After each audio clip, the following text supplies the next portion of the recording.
This episode is brought to you by Bulletproof Script Coverage, where screenwriters go to get their scripts read by top Hollywood professionals. Learn more at covermyscreenplay.com. I'd like to welcome to the show VJ Boyd. How you doing, VJ? Hey, doing all right. Happy to be here, Alex. Thank you so much for being on the show, man. Before we get started, man, first of all, huge fan of Justified. Like, huge fan. I've binged the entire series with my wife. So thank you for that. Thank you for that was my favorite job. That I've probably had ever. That was a lot of fun. I learned a lot, and we had a lot of freedom on that show.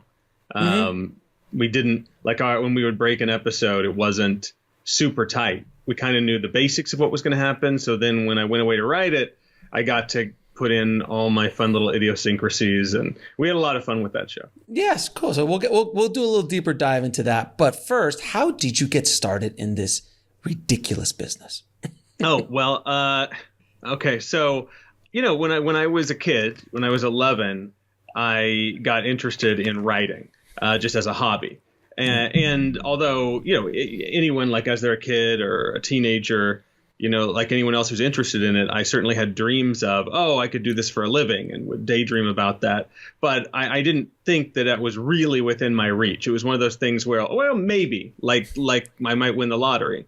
And so I got a business degree, and I worked at IBM for a while in Dallas, where I grew up.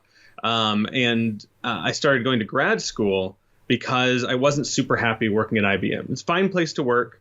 I was in sales, but I started feeling like everyone around me was insane. And what I realized is, no, they're not insane. It's that I think they're crazy because they're liking what they're doing, and I hate what I'm doing. So it's just that I'm in the wrong place. They're not crazy. They're just enjoying their job, and I need to find what I enjoy. And so I was going to grad school and thinking that I would teach, thinking, if I teach, then I'll have more time to write, which is very stupid, which I quickly discovered. Teachers don't have free time. It's not like they have all summer off.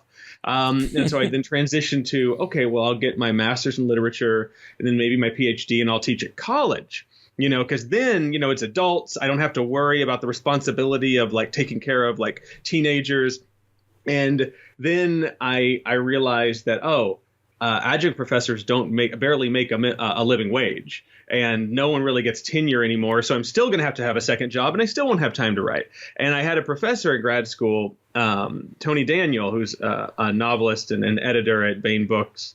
And he was like, "You have real talent in screenwriting. You should try and do that for a living." And I was like, "Yeah, but there's not really a career path. It's like you write a feature, it either sells or it doesn't. And then you spend another 6 months to a year writing a feature, and it sells or it doesn't. That seems very dangerous." And he was like, "Well, my good friend Mike Taylor writes on Battlestar Galactica and says that in TV, there's kind of a career path. You can, start in the mailroom, so to speak. You can start as an assistant and work your way up." And that I started researching that, and that made sense to me. That was a thing that I could see. Okay, I can see the steps to that. It doesn't feel like I'm just I'm moving out to LA on a wing and a prayer or whatever. So right. I thought about for a little while.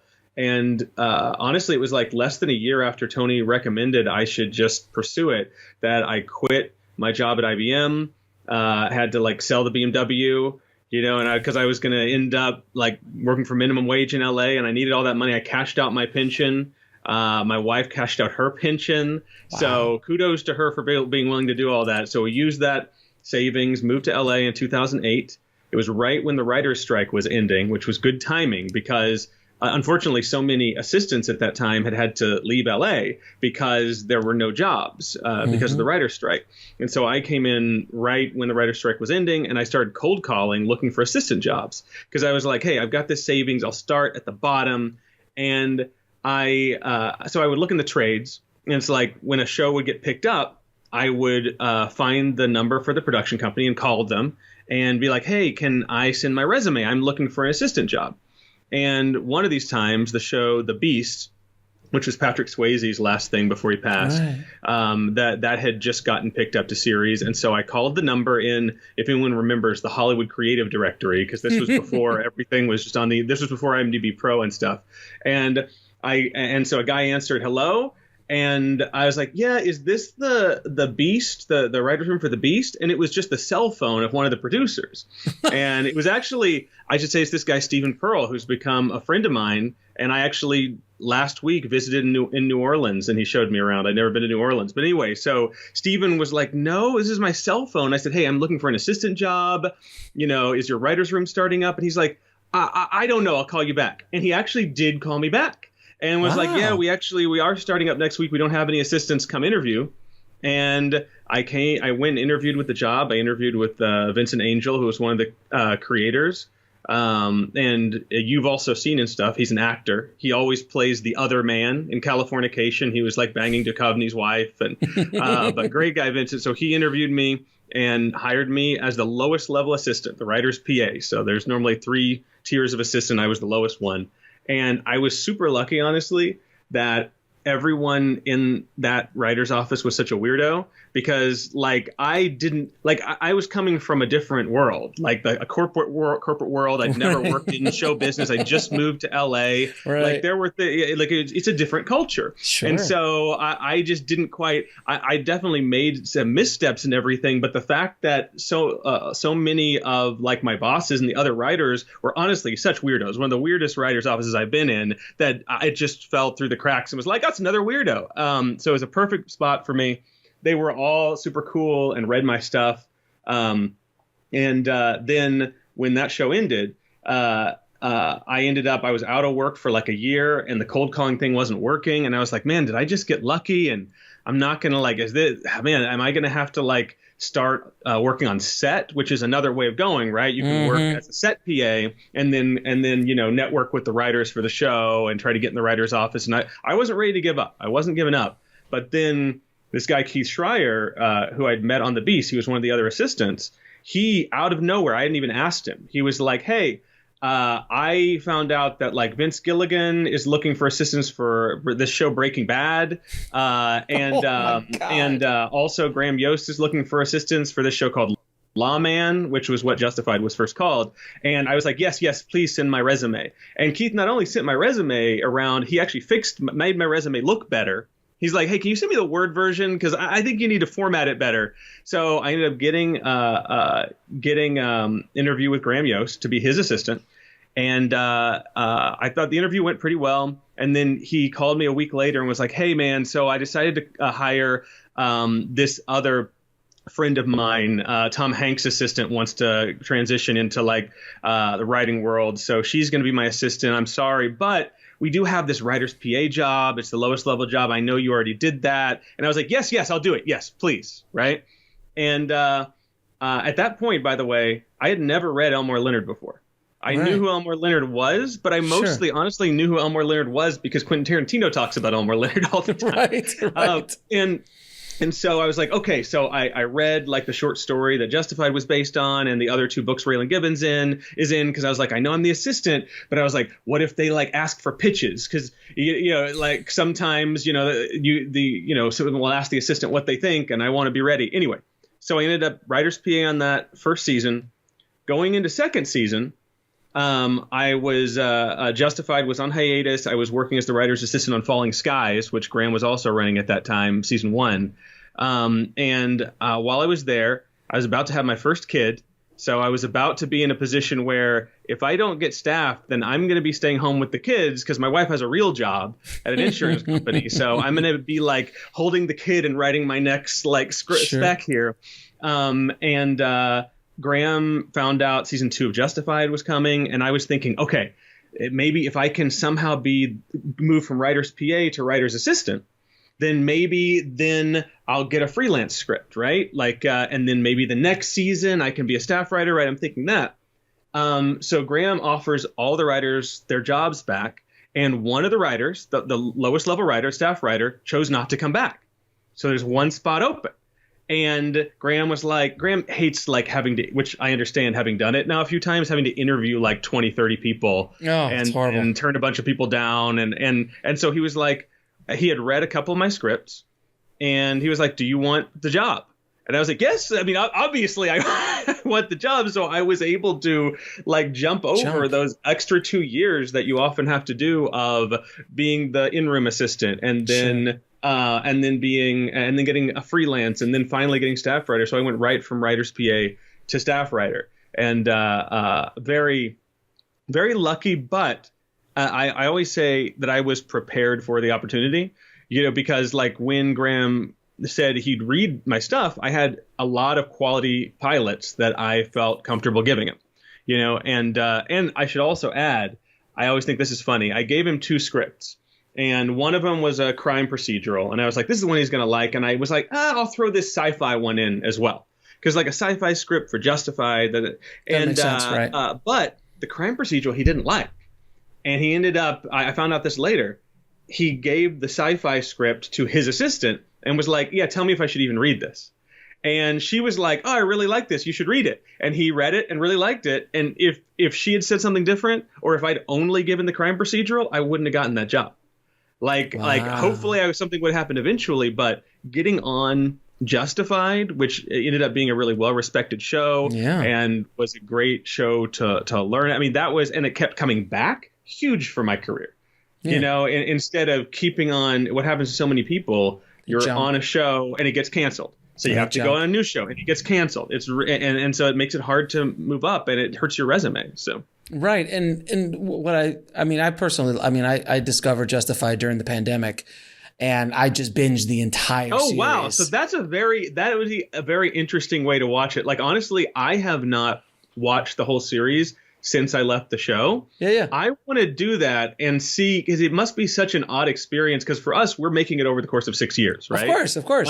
And so if you're watching all of it, you're going like straight from season 1 to 2 to 3, you probably see those changes so much more clearly. Oh yeah, the adjustments in tone sometimes, and adjustments in just character. We discovered it because I'd always heard Justified was a good show. I always heard about it in the background, but like everything else, there's 1,000 good shows, and people get busy. So like, when am I going to sit down and like really? So when we were looking down, and my wife's like, "Hey, why don't we give Justified a shot?" I'm like, "All right, let's give it a shot. I hear it's great. Let's give it a shot." And we got hooked, and we're really looking forward to hopefully the spinoff that is happening. I heard in the trades that they are going to come back somehow. We worked on that, which by the way, that was awesome this year. We did 20 weeks or something like that of a room for City Primeval, the Justified spinoff. And it's one of those things where you never expect in this industry to end up working with the same group of people that you worked with in the past. Like maybe 1 or 2 of the same people. Sure. But the same group of people with a couple of additions, because we had Walter Mosley in the room for a little while, who I knew from Snowfall, is awesome. And also Issa Davis, who's an actress and writer. So we had added them. But other than that, it was the old crew. That's amazing. And it was very cool. So we'll see. We have no shooting date yet, because one of those things where they did a room, but they didn't commit to shooting it. And also like we have to like figure out, it's obviously a big deal to bring that back, and we want to do it right. Hopefully we'll get the go ahead to shoot it this next year. But I like what we came up with. Well, I'm excited about that. And I always find it fascinating, with writers and writers' rooms. When you are writing in a writer's room, and especially early on in like season 1, and you start seeing what the actors are doing on set with your words, does the writer's room start to adjust the tone, the language, to take advantage of the performance of that actor? Oh, absolutely. Absolutely. And that honestly, I think that is one of the advantages to the old way of doing things, of you make a pilot and then you get picked up and make the rest of the show. I get the disadvantages of, okay, we have to like make a whole pilot and then wait around to see if we get to make the rest. I get that everyone's kind of waiting around, not getting paid and everything. But once you start writing the rest of them, you know exactly how everyone talks, and you can write to that. If you use the model that the streaming uses, that Hulu, Netflix, Amazon use, although Amazon sometimes makes pilots, not so much anymore, but like Netflix, certainly, you go in and you write them all. You write all 6 to 8 episodes. Right. Then you go shoot them all, and you absolutely are going to end up rewriting stuff on the fly, because you're like, oh crap, this guy's really popping. Or, oh man, I wrote this character this way, but that's not quite the way they play it. Right. And that's also one of the downsides of the streaming model of it's only a couple of the writers who remain through the shooting. Like you have the room for 20 weeks or so, but then it's just the creator and maybe one other producer there for the rest of the time, and you are absolutely going to end up like you're talking about rewriting for the actors. But no, it totally changes. It totally changes things. Just being on set with the actors, with the director, it changes the way you write things, because you've now had discussions with people who do these other jobs, and you understand the way they think. Anyway, yeah. Yeah, because I'm just on a comedy standpoint, like I'm assuming first season of Big Bang Theory, when they started seeing Sheldon pop, I'm assuming they're like, wait a minute, we didn't think this character was going to be the breakout, but let's start working. Or the Friends crew. Friends writers room, like that first season of Friends. Or think about Family Matters. With oh my God. Like, yeah. Oh, Jesus. Can you imagine? Sophia, like all of a sudden, Sophia, like, okay, she's popping. We got to do something here and rework things. But yeah, I always find that fascinating on how writers will start, because you don't get to do that in feature. You get it in TV and in streaming, but you don't get to do that in feature all the time. Although, yes, certainly.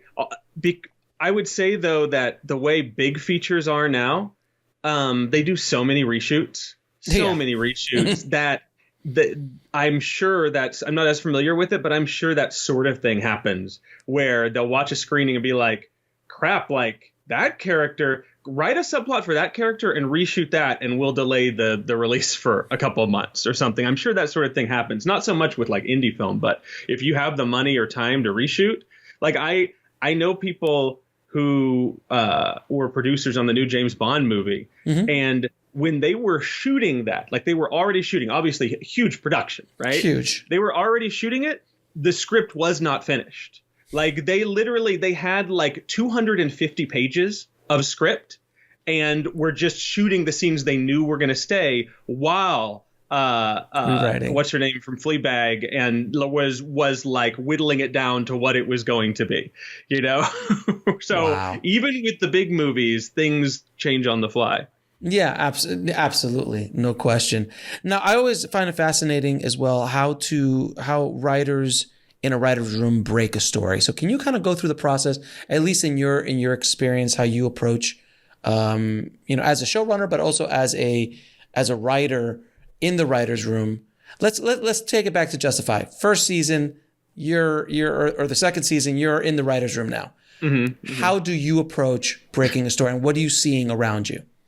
With Justified, we had a lot of lead time because we were a cable show. So like if you're on a broadcast show, like when I was on S.W.A.T, we would only have a couple months to like start writing and have lead time before it was time to shoot. So we only had a little bit of time to blue sky or just brainstorm. On Justified, we had more like 4 months before we started to shoot, if I remember correctly. So, and we're doing fewer episodes, only 13. So we would spend like the first 3 weeks, sometimes even a month, but the goal was always like 2 or 3 weeks, just sitting in the room and throwing out like anything that could possibly happen that we're interested in. Like we could be like, I remember season 4.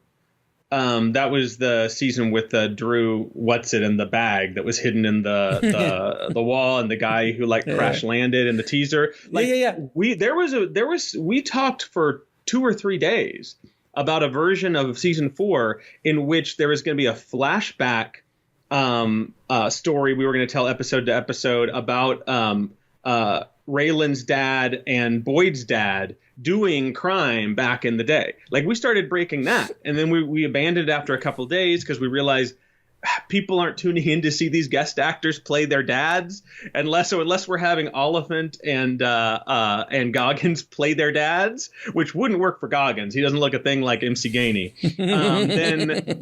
Then we were going to have to like abandon that idea. And so we would go down various paths. So like thinking about season 2, we had just visited Harlan for the first time. Yeah, because we didn't go before season 1. So several of us went down to the actual Harlan, and Graham had a lot of specific ideas from having been in Harlan. And he wanted to do something in the world of weed. He knew he wanted to do something with a criminal matriarch.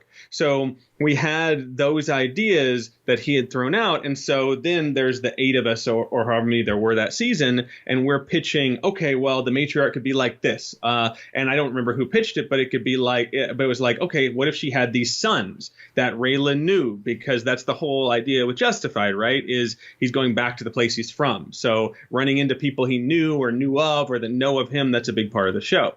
And we were like, okay, what are these sons like, right? And so we started pitching on what they could be like, and like what we oftentimes will have like actors that we will call them by, like, oh, the Nick Nolte character or the whatever, before we've given them names to kind of get in our head like who they are.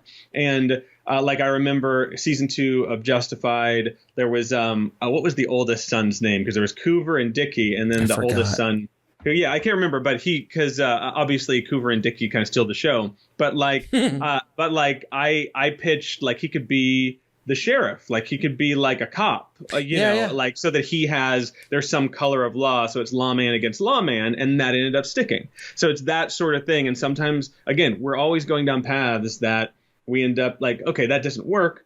Let's go down the other path. So anyway, the first, 3 weeks to a month, we're just coming up with the big, broad ideas. And as things land, we put them up there as tent poles for the season. Like, well, maybe mid-season, this kind of thing could happen. Right. And by the end of the season, we want this sort of a thing to happen. So then after those 3 weeks or so, now we're in the room and it's time to make up what's going to happen actually in episode 1, right? Mm-hmm. And so then we got to get more specific, and we draw those columns on the board, sure, like teaser, act 1, act 2, blah, blah, blah. And we just, again, we start pitching off sometimes chronologically, like, okay, like first this, then this, and sometimes more like, well, I think it could end with this. It's very much how one might imagine 8 people sitting in a room making up a story, right? and then it is important. And with Justified, Graham was in there most of the time. On some shows, the showrunner is not able to be in there all the time. And so you're making up stuff, and then he'll come in for an hour and you pitch it to him, and then he'll fine tune it. But it was very helpful in Justified that Graham was in there most of the time. So if we're going down a path he doesn't like, he can immediately say, no, I don't like that. So we can go another direction. So we don't waste 3 hours on a thing that he's going to come in and say no to in like 5 minutes. So yeah, go ahead. So the one thing I loved about the show, and also being able to see it all at once in a binge, was Boyd's character. Boyd is such a fantastic character because, and for everyone listening, he's the bad guy for some of the seasons, but yet he's bad. Like he's not a nice guy, like no, at all. There's very few redeemable things about him. But the way Goggins plays him is an absolute, like he should win an Emmy every year for that show. I mean, he was so brilliantly performed that towards the end, I started seeing it as I could start seeing it. That I saw the writers were like, wait a minute. Yeah, we can't kill him off.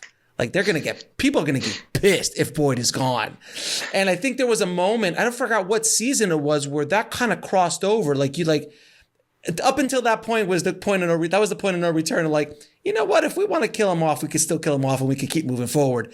But there was a certain point where you passed, you're like, there's no way. And now he becomes almost beloved and he partners with Galen. And it was just like this one. That was the engine that ran the show for me. Just watching those two characters constantly going back and forth, and the way it was just so brilliantly done. And that's very hard to pull off a character like that, like a bad guy like that with such depth, and to make people feel love for him, even though it's like the Hannibal Lecter thing. Like he eats people, he eats people, and he's a cannibal, but yet, God, he's charming as hell. Yes. And I mean, with Boyd, a huge part of it is Walton's performance. Like he's so, like, I love him in Righteous Gemstones as Baby Billy. He's so amazing in Righteous Gemstones. If you haven't seen it, that's probably one of my favorite shows right now. Yeah. But like Walton is so charismatic, so that helps. But also, like very early on in season 1, you have Boyd actually questioning his own motivation. when he has that scene where he's like sitting there, like praying because he started this cult, Right. this, like, right, and he's like, Right. he's like, all his guys get killed, and he's like, was I just talking to myself this whole time? And you realize, oh, he actually kind of buys his own bullshit, and or it's not bullshit, or he really is trying to. It's like, so it makes you realize, oh, he's not a sociopath. Right. He buys into this new thing he's into, whatever that happens to be. Right. And sometimes he knows it's partially a grift, but sometimes he really believes in what he's doing. And so because you can see that he's not trying to scam you, the audience, then you're like with him. And you see him as sort of occasionally like a Robin Hood-esque character where he's standing up for the holler and he's against these other guys who are worse guys. Guys like Quarles or whoever, right? But yeah, like we had a long conversation beginning of season 6 about how do we end the series? Are we like at the end of the series? Is Boyd gonna die? Is Raylan gonna die? Are they both gonna die? Are they both gonna live? Is Boyd gonna be in prison? And we put all those permutations on the board and discussed them for days. And Graham had really long conversations with John Landgraf at FX about that because he's very heavily involved in story for these shows. And I am very happy with how I think we stuck the landing with how I agreed. Ended it. I agreed because and I'm not going to give any spoilers out for people who haven't seen the show, but there has to be some sort of payment because he did do some bad stuff. Absolutely. And I think one thing that's interesting is in the pilot, Boyd kills that guy who's like one of his like skinhead guys who's his driver. Yeah. And he's like, and then he says to Dewey or someone, he's like, he killed him because he suspected he had betrayed him, but also he just didn't much like him. And he killed a man and he was wrong about it. And he didn't really seem to feel that much remorse about it. But then as the show goes on, it's like, OK, he's the same guy. But the audience, I think, and sometimes I think even we forgot that he's the guy who just killed that dude in the car for no reason.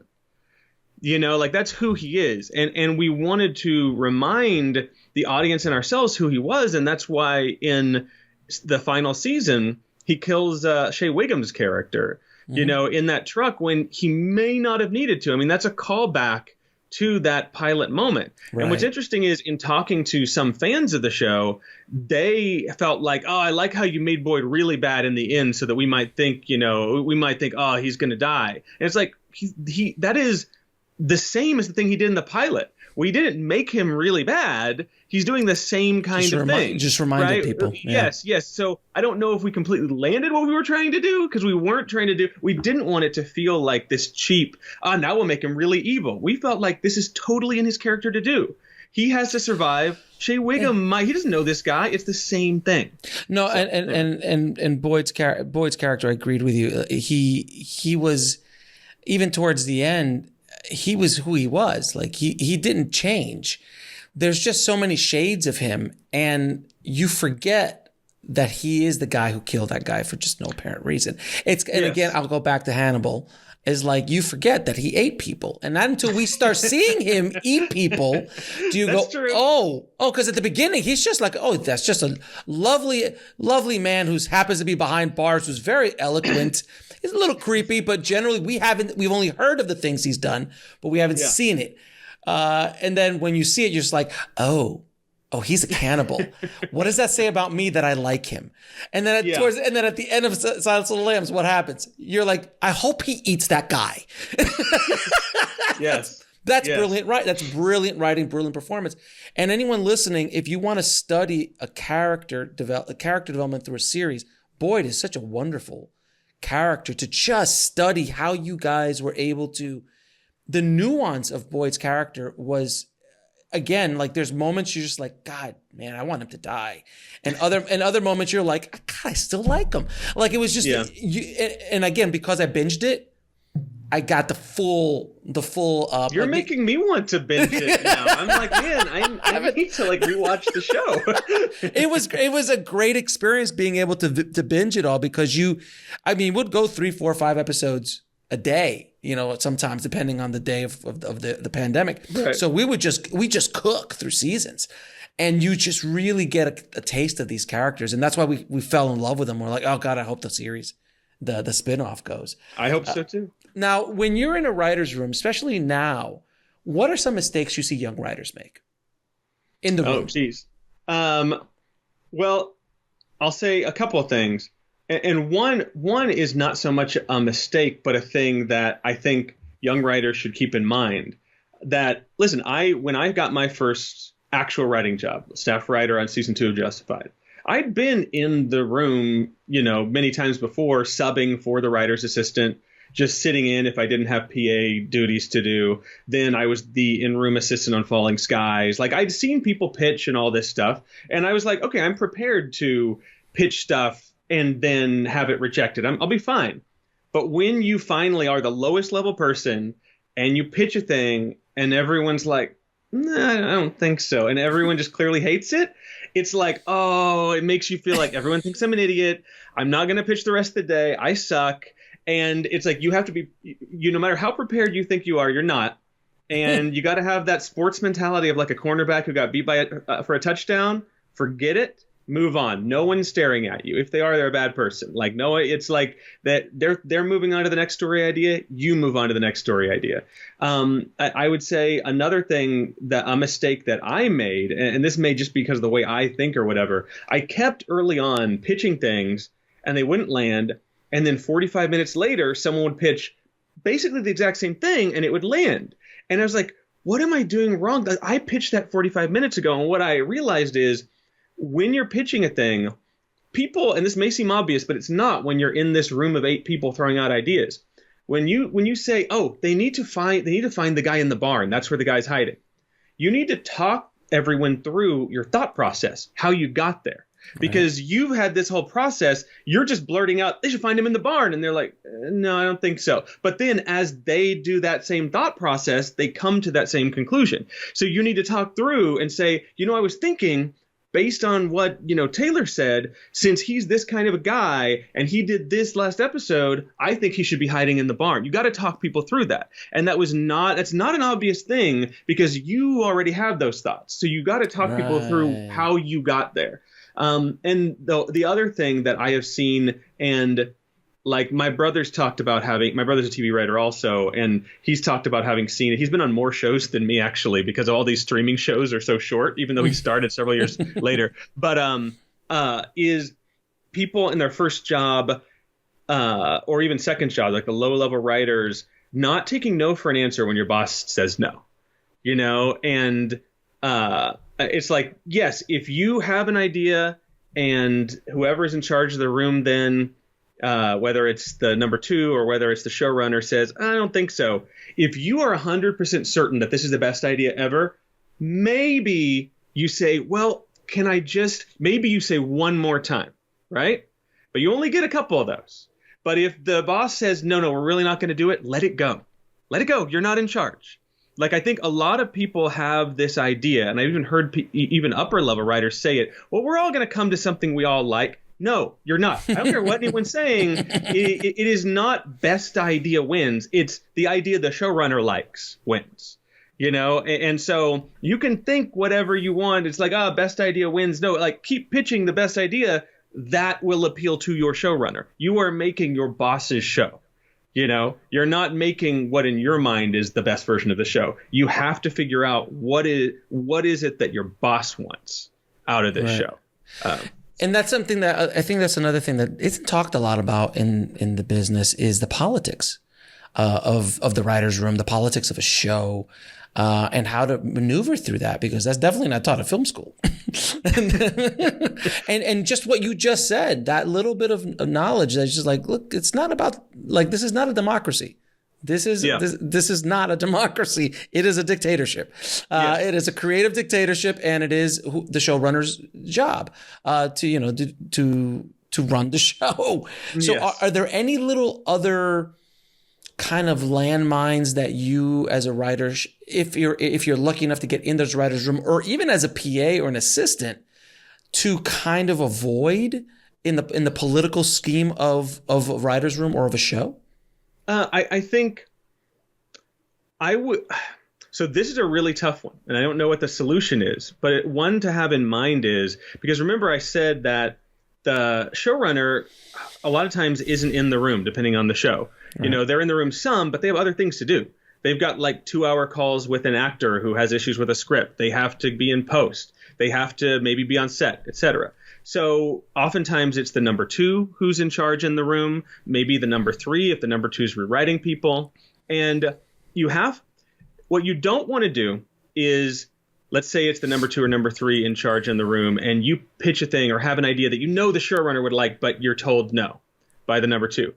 You don't want to be the snake who's like, well, when the showrunner comes in, I'll pitch it. And that can be tough because you might be totally right. Doesn't matter. That you know the showrunner would like that. But if you are going to do that, you need to like ask the number 2 or number 3, hey, I know you said no to this. Do you mind if I just pitch it to the boss? You know, don't just surprise them, because I know people who've done that. And it doesn't end well. And listen, it's a small world out here. Word travels. You're not going to it's going to be tough to get another job if you're that guy. But at the same time, remember who it is who has the power to advance your career, and who it is, like we said a minute ago, whose vision it is. So again, like maybe once you get to know everybody, if it's like, man, I know the number 2 is not going to like this idea, but I know the showrunner is, just don't even pitch it till the showrunner is in there. Like that's a fix, you know, instead of like creating a conflict with the number 2 and being disrespectful to them. But also, like sometimes you're going to get, if you're a staff writer, everyone outranks you. So sometimes you're going to get like a supervising producer or a co-EP who's going to give you certain advice. Like, oh, you know what? You need to like pitch more, or you need to pitch less, or whatever. Take that with a grain of salt always, unless it's coming from the person in charge. You know, because I've known people in situations where they were given this advice by people above them, and it turned out that was not what the showrunner wanted. You know, so just like with any other business, and I think it helped me out a lot that I had been at IBM, honestly, for like 6 years. So I'd been in this corporate environment of asking for feedback and saying, how did I do? You like have those conversations, you know, and I think that would be just being upfront and having those conversations is a huge help politically, if you're not a person who's naturally politically savvy. You know, which a lot of writers aren't necessarily. There's so many things that go into TV writing, especially if you're like a producer, you know, because there's like writing, but then there's also politics. There's also management. There's so many things that go into it, and not everyone's going to be good at all those things. Right. There's forces that you don't even see, that the showrunner might be under, and the production might be under, and the stress of that. I mean, I can imagine being in the room. I mean, I worked in TV for a few minutes early in my career as a PA, and worked in the office and stuff. And I would see the pressure, like, are we going to get picked up? And you could see the whole production is like, wow, why even bother if we're not going to get picked up? Or that whole energy, it gets really weird. And these are things that you don't see, especially when you're young or when you're just starting out. You don't really understand the scope of what's going on. Like I got a great story. This PA, oh God, it was so amazing. I was on a show on Fox. It was one of the first shows I was on, and the first episode finally airs, and the head office PA takes all the reviews of the show and pastes them on the wall. They were all bad reviews. So I don't even know what she was thinking. She put them all up, and they were like all bad reviews. So then the showrunner shows up, reads them, has a complete meltdown, goes into the room, breaks down. The friggin' EP has to come in, like the producer has to come in and just like try to talk him off the ledge. And like I was just first front row seat. I'm like, what are you? And like just she got her ass handed to her. That is so weird. It was so weird because she meant well. She meant well. She's like, oh, it's like she didn't read them. She's just like, oh, here's some reviews. Here's some reviews from the LA Times and from Variety. Let's put them all up. And everyone was like, dude, they were really bad. But and she meant well. But obviously these are kind of these little nuances. I don't even know if she's still stuck. I don't think she stuck around very much after that. I think that might have been her last week. Well, and as difficult as and listen, when you're first starting out, if you obviously you want the people above you to say, read your stuff, right? Yeah, of course. But it's tough to know, when do I ask them? And so honestly, you ask the people around you who've been doing it longer. If there's an assistant on the show, let's say you're an assistant, if there's another assistant on the show who's been doing it a few months longer than you, or who knows these people, ask them for advice. Ask the lower level writers who just got staff. Be like, hey, when do you think is a good time for me to ask them to read my stuff, or make friends with all those people and let them read your stuff, and because they might be a staff writer now, but they'll have a show eventually, and I think that is one other thing that let me throw out there, that listen, you can absolutely succeed being a very political animal who flatters and sucks up to people. That is a legitimate strategy. It's a path, yes. Many people do it. It bothers me to this day when I think about even people that I think are good people that I worked around when I was an assistant or didn't matter, as they say, in LA. And it's like you're having a conversation with this person in the lunchroom, let's say, and then someone more important comes in. It is a Hollywood thing. I'm sure you've experienced it. All of a sudden, the conversation with you ends. You do not exist anymore. And now it's time to talk to this EP who walked in. It is as if that conversation never happened. And that happened to me numerous times. And at first I was super offended. And then I was like, I guess this is just how things work. But you know what I remember? I remember the people who never did that. I remember the people who were like, okay, I know I'm talking to this PA who doesn't matter, but I'm going to finish that conversation before I'm not going to act as if royalty has walked in, And, you have the curtsy. And that's not to say you don't show respect to people who've earned it. I'm just saying I would love to see a culture change where people just treat everyone like people. And I know that might be asking too much of Hollywood, but I'll throw it out there. It might be a little much. I don't think that's going to happen right now, but it is getting better. It is definitely getting better than where it was, without question. But that's the thing in LA, and by the way, I moved the exact same year you moved. I was 3 months. Oh, that's funny. It was 3 months prior to the collapse, the financial crisis. Okay. So, and I was lucky that I was able to skate right through all of that. Thank God. But I moved literally just a few months before the. We were probably at the same coffee shops occasionally. Probably. Because I always had a lot of coffee shops. What part of town did you move into? We were at Park La Brea at first, I would go to Insomnia Cafe on Beverly, but I would go to a lot of the normal spots, Literati and Santa Monica, all those places. I was over in Burbank, so I was down the street from Warner's and Disney and Universal and stuff. So I was every Starbucks, every Coffee Bean.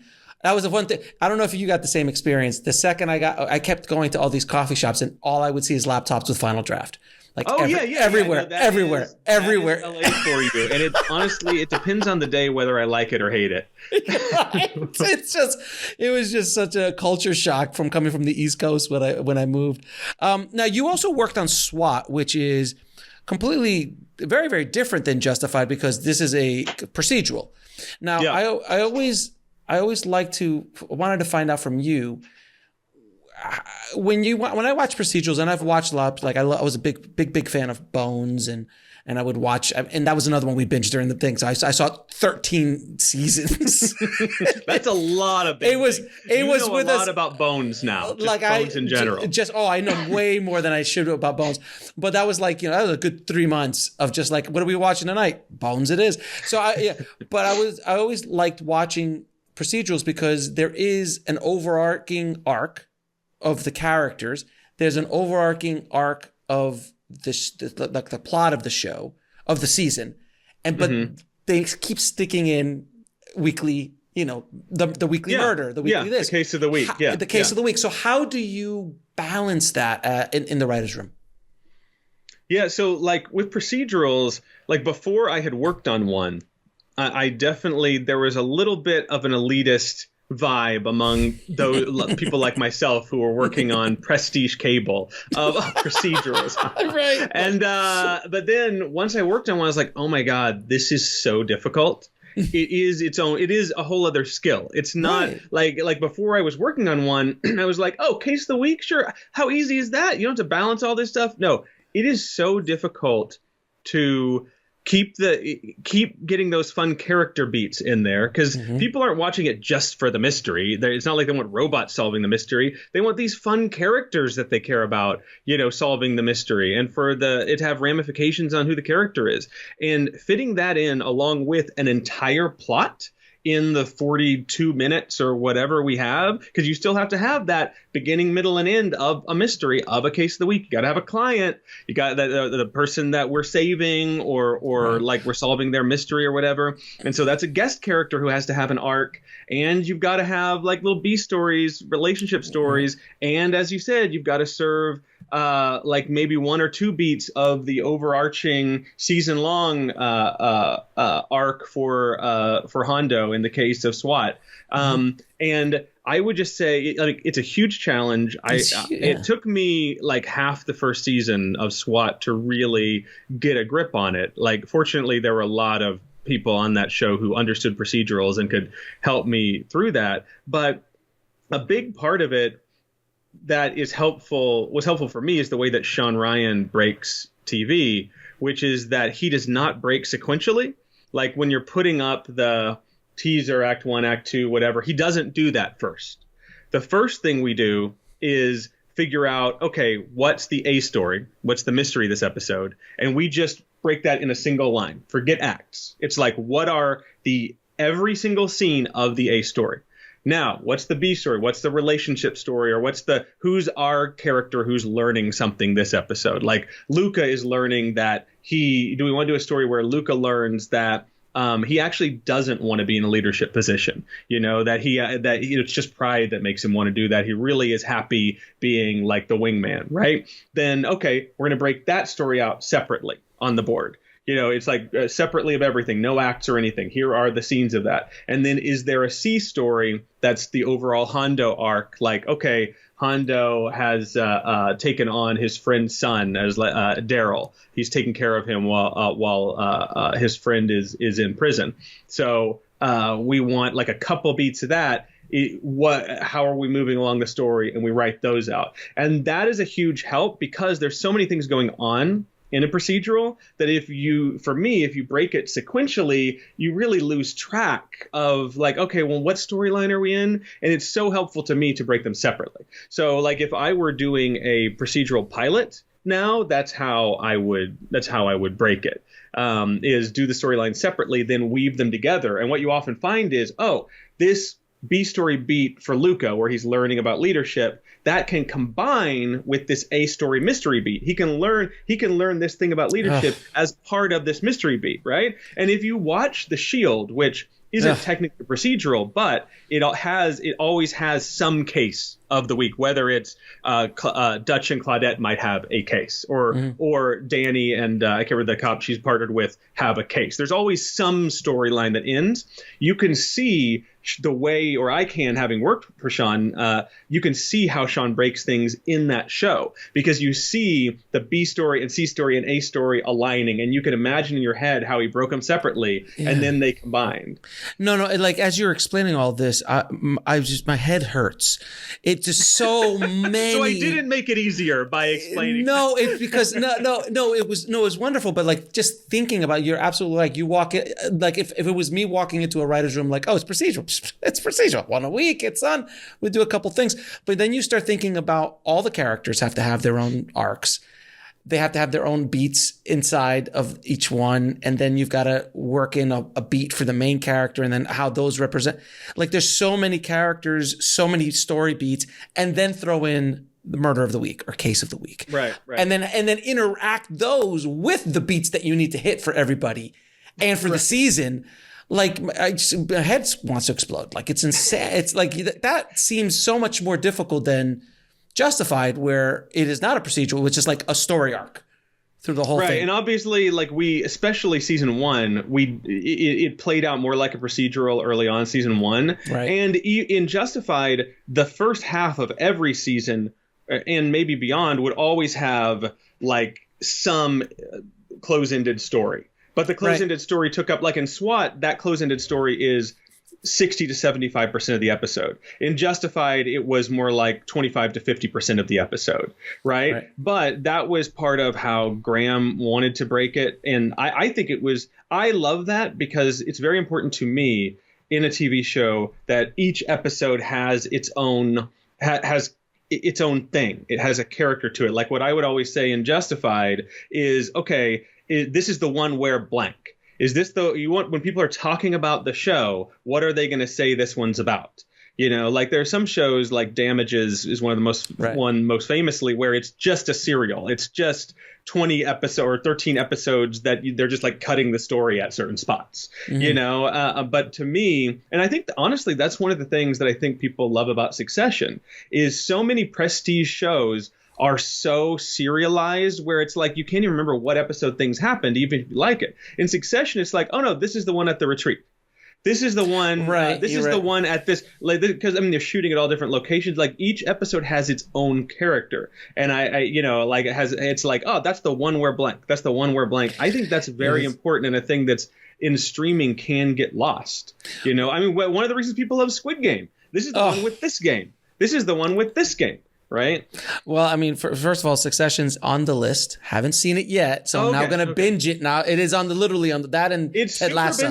It's super bingeable. And Ted Lasso because I'm catching up also. I started it really late. I'm in the middle of season 2, so that's why it's on the mind, because I'm binging that right now. Right. Yeah. Because I was like, I keep hearing about it, and then I was in Austin at the Austin Film Festival, and then friends are like, "Have you not seen Succession? What's wrong with you?" Like, I'm like, okay. Obviously, have you not seen Ted Lasso? I'm like, no, I've never seen Ted Lasso. I'm like, okay, you gotta watch Ted Lasso. I'm like, all right, we'll go through that. But it's really interesting, the whole process and how we do it. Oh, like in Squid Games, by the way, Squid Games. Let's talk about Squid Games for a second. What was it, in your opinion, being a professional television writer, that caught our attention with Squid Games? Because I watched the whole thing, obviously, and after the first episode took me a minute, and then at the end of the episode you're like, oh, okay, and then you're in. They hook you with that first episode, and then it was just like me and my wife are just sitting there looking like, this is a well-written show. I mean, I thought it was a well-written show, and the way they keep the characters going, and even though the acting, in my opinion, was a little bit over the top sometimes and things like that, but emotionally they got me. What was it about? I'm assuming you saw Squid Games. Yeah, I think isn't like an 8 episode or 9 episode? I think that I'm on episode 5 or 6. I haven't finished it because that's one that I haven't been binging, partially, and this is because so often when I'm watching TV, I'm eating, and so if there's something with subtitles, then I keep missing stuff. Right. So I have to watch Squid Game last in the evening when I'm done with my snacking. So sometimes I don't make it to it. But no, I don't know. I mean, I think along with every executive in Hollywood, is trying to figure out what do people love about Squid Game. I mean, it might honestly be as simple as it's a really like wild premise that then when you tell people about, it's going to spread like wildfire word of mouth. It's definitely high concept. Like, there's this show where blank, right? Yes, it's high concept. Super high concept. It has very interesting visuals. And like that first episode, like the first game, the red light, green light, and that's not something. Those visuals, the way that's set up, is not something we see that much in American TV. I don't know how normal it is in Korean TV, and so it's like, I haven't seen anything like this, but I get it. It's not confusing because so much. I feel like streaming's doing a better job of not being confusing, but for a while there, I felt like every prestige show, I would be like halfway through the pilot and have no idea who's the main character. What do they want? There's lots of people looking at each other and like they're angry. Cool shot of the ocean. I don't know what's going on, right? But it's very clear what's going on, and it's very clear why people are doing things. Like some people would even argue it's like simplistic, but you get it. You get it. You care about these people because they have understandable issues, whether they caused it for themselves or not, and what's that huge? You want to see what happens next. You want to see what the next game is. Even though it's not a procedural, it has an engine. you want to see what that next game is. Right. And now the showrunner's like, oh, we're doing season 2 now. And it's like, and now you want, and I won't ruin the show for you, but now you're like, okay, I want to go back to this world, as violent and insane as it is. Sure. Yeah. And it says something about us to want to watch things like that. Now, I'm going to ask you a few questions, ask all my guests. What advice would you give a screenwriter wanting to break into the business today? I'll say that on the feature side, I'll give the advice that my friend Dan Kunka always gives, and he sells a lot of scripts, is write your spec. Like every year, there's an army of people saying, the spec script market's over. Only this many scripts sold. And every year, hundreds, if not more, of scripts still sell. Plenty of them from people who haven't sold them before. So write that script. Yes, you can get caught up in, I won this contest with this feature script. Now I'm getting offers to go pitch on stuff. Yeah, sure. Go pitch. Write your next spec, right? A really good spec still can find a buyer. And when you write a thing, you can sell it 5 years from now. If you pitch something based on someone else's IP, that was too much wasted if it doesn't sell. Not saying don't do it. I'm saying a script you write lasts forever. Mm-hmm. And on the TV side also, I would say keep writing new things. I know a lot of people trying to break in who are like, hey, will you read my stuff? And it's like, okay, what do you have? Well, I have this one script I've been rewriting for 5 years. And that's easy to happen. Like you keep rewriting the same thing. No, cut it off, write a new thing. You can go back and revisit it later. You can rewrite it for 5 years in the background. Write a new thing because you're going to get better every time you write a thing. Then write another thing. Then write another thing. And if you don't have a workshop group, find one. Maybe the first group you try to create or join doesn't work out. You don't like the people in it. Find a group of people who you trust to give you notes and for you to give them notes. Because number one, you learn things when you're giving other people notes. Number two, you're going to make contacts with people who are trying to do the same thing you're doing. And number three, you can learn a lot about how to take notes, which is a huge part of this job. If you get to do it, that is a lot of this job is being able to take notes. And your stuff will get better through the workshop group. I was in a workshop group in grad school, which helped me out. I'm still in 2 workshop groups with other writers who we've kind of come up together. One of which when we started the group, we were all assistants, and now we're all on shows. You know, and so we all came up together. So I think that's a huge thing. And don't be shy about telling people what it is you want to do, because you never know who can help you out. Don't be precious about it. It's just a hobby, or not telling anyone what you want to do, especially if you've moved to LA and you're having contact with people in the industry. I don't care what they do. Let them know. Yeah, I'm doing this right now, but yeah, I want to be, a TV writer, and I'm working on this kind of a spec right now, or whatever. Let people know what it is you want to do. So those are the pieces of advice I'd give. Now, what is the lesson that took you the longest to learn, whether in the film business or in life? Wow. These are my Oprah questions. And this is something some people just don't have an issue with. Like if you're someone who was in improv or did drama or was a great salesman, you don't have to learn this lesson. You already know it. But just not being, don't be a rock star about things. And I'm stealing this from another person. And what I mean by that is if you're, who's a rock star now? If you're, who's the guy who did if you're The Weeknd, The Weeknd, sure, and you're talking to some people and you tell a joke and no one laughs at it, you don't care because you're The Weeknd. If you make a mistake and call someone by the wrong name, you don't beat yourself up about it all day because you're The Weeknd. Who cares?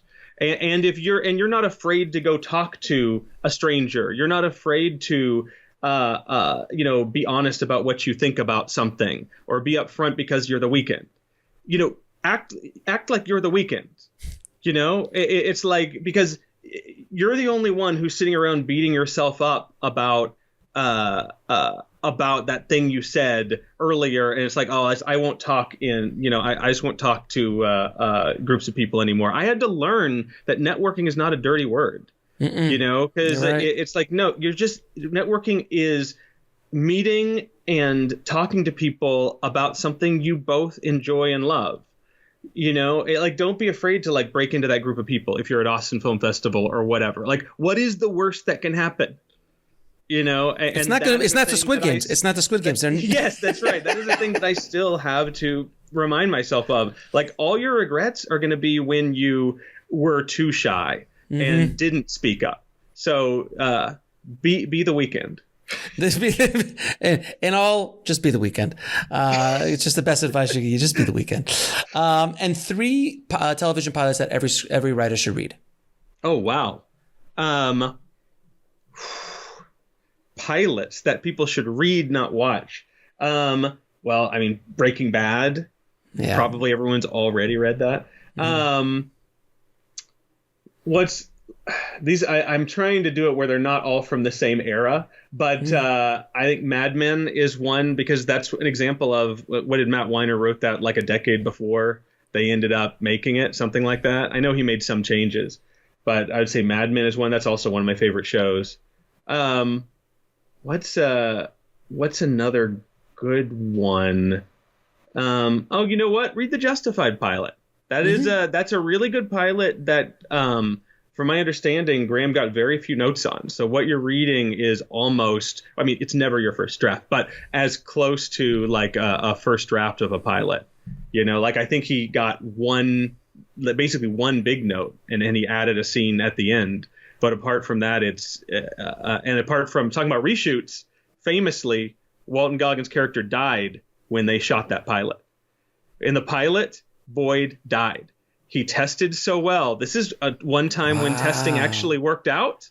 It tested so well, they did a reshoot where they're carrying him out in a stretcher and he's alive. And where would the show be if Boyd had not lived? Wow. So, I didn't know. That's awesome. People talk crap about testing, and it is annoying, like, but it worked out for Justified. But yeah, read the Justified pilot too. VJ, man, it has been a pleasure talking to you, brother. It really has. Thank you so much for sharing your knowledge and your experience, and continued success, sir, in the business. I appreciate you, man. Hey, thank you for having me on, Alex.